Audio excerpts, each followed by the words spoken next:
안녕하세요. 부천부동산 사입니다. 1월 20일 일일 브리핑 해보도록 하겠습니다. 아주 주요한 정정사항이 발생했습니다.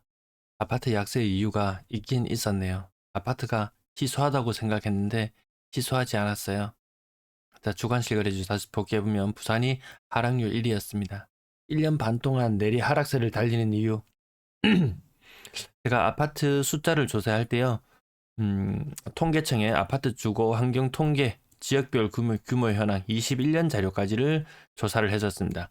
그 결과 2세대당 아파트 한 개가 배분될 정도로 부산의 아파트 희소하지 않은데 대구의 아파트 흔해 빠져서 집값이 빠진다 치더라도 부산은 아파트가 흔하지 않은데 왜 이렇지? 라는 의문들이 있었습니다.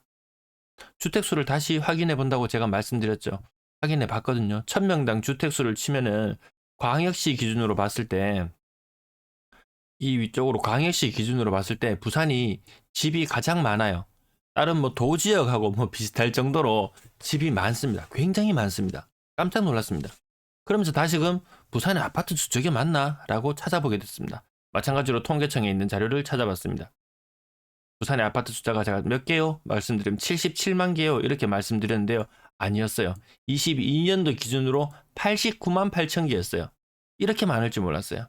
개인 소유 아파트를 제외하고 이것저것 제외하면 임대 아파트가 굉장히 많기 때문에 전세 시장에 약간 착시 현상이 생긴다. 이런 말씀도 드렸고요. 이 굉장한 정정사항입니다. 아파트 21년도에 요 자료를 봤을 때 통계청 아파트 주거환경 통계 자료를 봤을 땐 70만 개였어요. 저게 아마도 개인 소유 아파트 개수만 나타났는지도 모르겠습니다. 그래서 다시 통계청의 자료 주택 소재지별 주택 수를 찾았습니다. 이 자료 찾기가 한국의 아파트가 아파트 공화국이라고 하는데 아파트 개수 찾기가 너무 힘들었어요. 이거 이제 제대로 찾았나 봅니다. 찾는 순간 89만 8천 개. 지금 24년도니까요. 이번 달 말이 되면 93만 8천 개가 됩니다. 자료 수정하는 순간 엄청나게 달라집니다. 부산의 아파트 희소하지 않습니다. 서울의 아파트 희소한 건 맞습니다. 부산의 아파트 희소하지 않습니다. 충분히 1.6세대당 아파트 한 개에 살 만큼 아파트 여유롭게 많습니다. 아파트 매물 숫자 5% 넘어서면 많다고 했는데요. 부산 예전에 아파트 숫자 적을 때 기준으로 했을 때는 별로 안 많네 이런 느낌도 살짝 들 때도 있었죠. 21년도 기준으로 했다가 아파트 숫자가 너무 많아졌어요. 그래서 이 수치는 비교적 조금 낮아졌어요. 근데 많은 수치 맞아요. 안정적이려면 요게 2에서 3 사이에 놓을 때는 안정적이에요. 전국 어디를 봐도 매물이 흘러 넘친다는 것을 확인할 수 있습니다. 세대당 아파트 수 오류가 있기 전에는 두 세대당 아파트 한 개 가지려면 부산 꽤 치열하겠는데 이런 생각을 가졌었는데 아파트 개수를 정정하는 순간 1.6세대 대구와 별반 크게 차이 나지 않습니다. 아파트 흘러 넘칩니다. 쿠팡 이용해주고 계신가요? 이용하시는 분들 뭐 쓰지 않는 분들 일부러 쓰라는 거 아닙니다. 네. 이용하시는 분들이면 기왕이면 제 영상 하단 부분에 더보기나 혹은 댓글란에 링크를 통해서 가주시면 됩니다. 장바구니 담아놓고 결제하기 전에 아참 부산 부동산 스터디가 이쪽 링크를 이용해 달라고 했지 하면서 가서 이용해 주시면 됩니다. 알리나 테무 뭐 필요한 물품 저렴하게 사실 분 이용해 주시면 제 영상 제작에 큰 도움이 됩니다. 사실 어떤 뭐 전문직이나 어디 뭐 레슨을 받아보고 이렇게 해보면요 시간당 4만 원은 최소한 받습니다. 저 이렇게 눈알 빠지도록 자료를 찾습니다. 근데 시간당 10,000원도 안 됩니다. 이거 좀 너무하지 않습니까? 제 후원 계좌도 요 밑에 있던 후원 계좌도 숨겨버렸습니다. 직접적으로 지원받는 것도 부담스러웠습니다. 이 간접적으로 여러분들에게 직접적으로 주머니에서 돈은 안 나오지만 저에게 주머니 일정 부분에 돈이 채워지는 이 방식 이용해 주시기를 간곡히 부탁드립니다. 부산의 매도 물량 일주일에 1%씩 늘어나고 있는 현상, 일주일에 1%씩 늘어나고 있는 현상, 작년에 대출 줄이게 할 때 하고 똑같다는 현상 계속 말씀드리고 있습니다. 전세 물량은 유지되고 있는 상태, 전세 시장도 왜곡되어 있는 부분, 임대 아파트 많아서 그런가 봐요. 자, 월세 물량 조금 증가했고요. 전체 임대 물량도 그렇죠 증가했고 분양권 매도 물량이 많이 증가했습니다. 많이 증가. 상당수 입주로 인해서 173개나 감소했음에도 불구하고 자 강동동부터 시작해서 대연동에 새로 또 이제 분양권 전면 해제되면서 분양권 시장에 물건이 좀 나온 것이 있고요. 웬만한 동네들 다 증가했거든요. 야, 왜 이렇게 많이 증가하지? 이런 느낌이 들었습니다. 근데 부암동에 입주를 하면서 갑자기 숫자가 확 줄어들었어요. 그래서 실제 증가는 55지만 이거 173까지 포함하면 230 얼마? 분양권 시장은 생각보다 힘을 못 써요. 너무 비싸요. 6억 이상 막 넘어가는데 뭐 새집 좋죠. 젊은 사람들 새롭게 시작하기 좋죠. 근데 뭐 신생아론이니 뭐니 해도 이 비싼 것들을 감당하기에는 버겁다. 분양권의 거래량은 그렇게 많이 증가하고 있지는 않습니다. 부산의 매수 심리 11.6 바닥이다라고 보시면 되겠고요. 거래량 65건. 그리고 제가 이 시뮬레이션 하면서 정정 사항이 있을 때마다 정정해서 알려드립니다. 자, 감소를 하다가 1800, 1500 그리고 1400까지 떨어졌다가 다시 증가할 걸로 봤는데요. 와, 사람들이 한 발 앞서서 움직입니다. 한 발 앞섰습니다. 1월의 거래량부터 바로 치고 올라갈 기세입니다. 거래량 흐름 살펴보시면은 지금 591이거든요. 요때하고 요때보단 조금 부족하지만 맞먹습니다. 거의 1800건대의 거래량까지도 나와줄 수 있는 1월인 것 같습니다. 하지만 이 효과 또한 오래 가지는 못할 것이다. 자, 이렇게 정책 효과가 있었을 때마다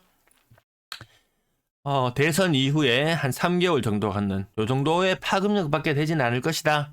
그렇게 작은 산을 하나 이룰 것이다. 그런 말씀을 드린 적이 있었고요. 자, 고가의 아파트들 눈여기만 하면 됩니다. 눈여기 해보시고요. 자, 이거 많이 떨어진 거 위주로 볼게요. 33%, 30%. 아파트 흔했구나. 요 가격대 버텨내지 못하죠.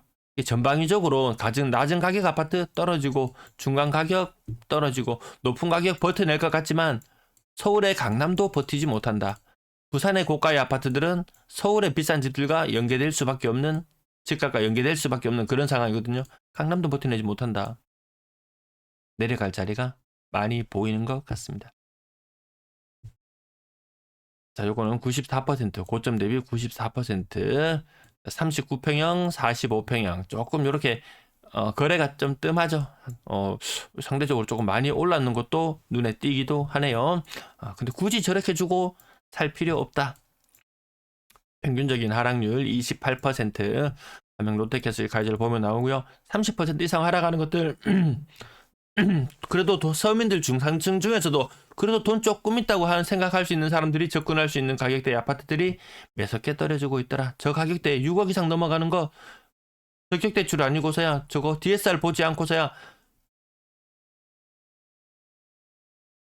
가능했지만 DSR을 보는 상황에서는 6억 이상 대출 내는 거 부산 사람들의 평균적인 소득 상황이나 이런 것들을 봤을 때 쉽지 않다. 물론 뭐 개별 차주의 소득이고 또 부부 합산으로 하면 이야기가 조금 달라지긴 하겠지만 그러면 집에 애는 누가 키우고 교육은 뭘로 시키고 뭐 먹고 살라고요. 네, 그런 부분도 생각해 봐야 되겠습니다. 매섭게 빠지는 모습들, 아이고야, 일부러 골라서 볼라드리려고 했는 것도 아닌데 30% 이상 빠지는 것들을 굉장히 많이 보여주고 있습니다. 그래, 기왕 살 거면 28% 하락 평균적으로 하면은 8년의 입장에서는 23에서 팔아라. 살려고 하는 입장에서는 33에서 사라. 자, 이렇게 보시면 요거 평균적인 모습 보면 33 정도 되죠. 그럼 매수자들이 확실히 매수 우위 시장 맞네. 이점을 보고 사는 것이 맞고, 자, 요거는 2020년식 아파트라서 요 하락률 따로 체크하지 않아도 될 것 같죠. 자, 21년식 아파트 너무 높고 나머지 30%. 더 떨어질 구간이 많이 남아있을 수 있겠구나, 이런 느낌. 자료를 수정하면서 그 전에 제가 1월 초반에 심혈을 기울여서 작업을 해가지고 만들었는데 오류가 발견되네요. 근데 오류에 대해서 지적해 주는 분이 아무도 안 계시더라고요. 부산 아파트 몇 개요? 77만 개요. 이 얘기를 제가 한 7번 정도 말씀을 드린 것 같아요. 올해 들어서. 근데 정정해 주는 분은 아무도 안 계세요. 부산 아파트 몇 개요? 하면 몇 개라고 대답해야 된다고요? 93만 개. 24년도 기준으로 93만 개. 저 숫자를 계속 봐야 됩니다. 93만 8천 개. 93만 개. 대전 엑스포 몇 년도에 개최되었죠? 93년도. 예, 93년도. 그렇게 잠깐 기억해 두시면 되겠습니다. 자, 건당거래대금 올라서지 못하고 있습니다. 2차 충격. 이건 조금 더 올라갈 법도 한데 아직 올라가지 못하고 있고요. 자, 거래량 이렇게 대선 때처럼 특내는 효과가 길었다. 하지만 얕고 빠르게 지나갈지도 모른다, 신생아. 그 부분까지도 한번 생각해 본다면 아파트 평균 보유 기간이 매수하고 파는 데까지 보통 한 10년 뭐 이렇다고 이야기가 있으니까요. 단기로 1, 2년 보고 사고 팔까 아니면은 너무 성급하게 할 필요 없다. 젊은 층이라고 해서 뭐 신생아론을 이용할 수 있다고 해서 비싼 가격을 덥석덥석 받아줄 필요는 없다. 결국 빚으로 남거든요. 빚 결국 갚아야 되거든요. 누가 대신 갚아주지 않습니다. 비싼 아파트 거래 안 되는 거 보면 아시겠죠? 6억 이상 거래 갑자기 뚝 끊겼죠. 빚으로 떠받쳐주지 않으면 가능하지 않은 일이다. 근데 새 정부가 이제 헌정부 됐나요? 이제 2년 차, 3년 차, 예.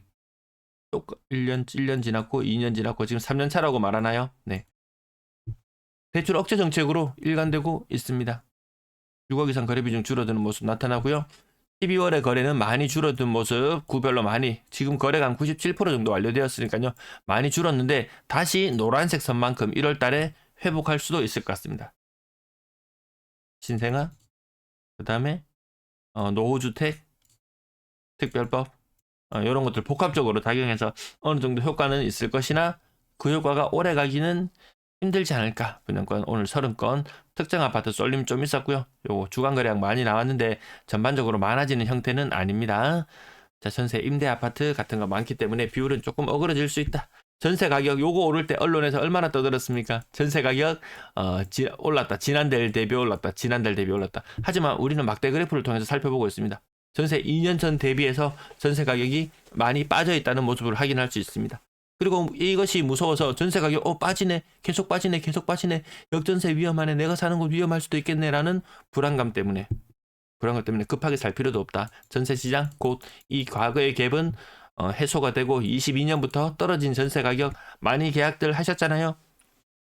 5% 정도 올려주고 더 살면 되잖아요. 예, 전세가 폭등할 일은 없을 것이다.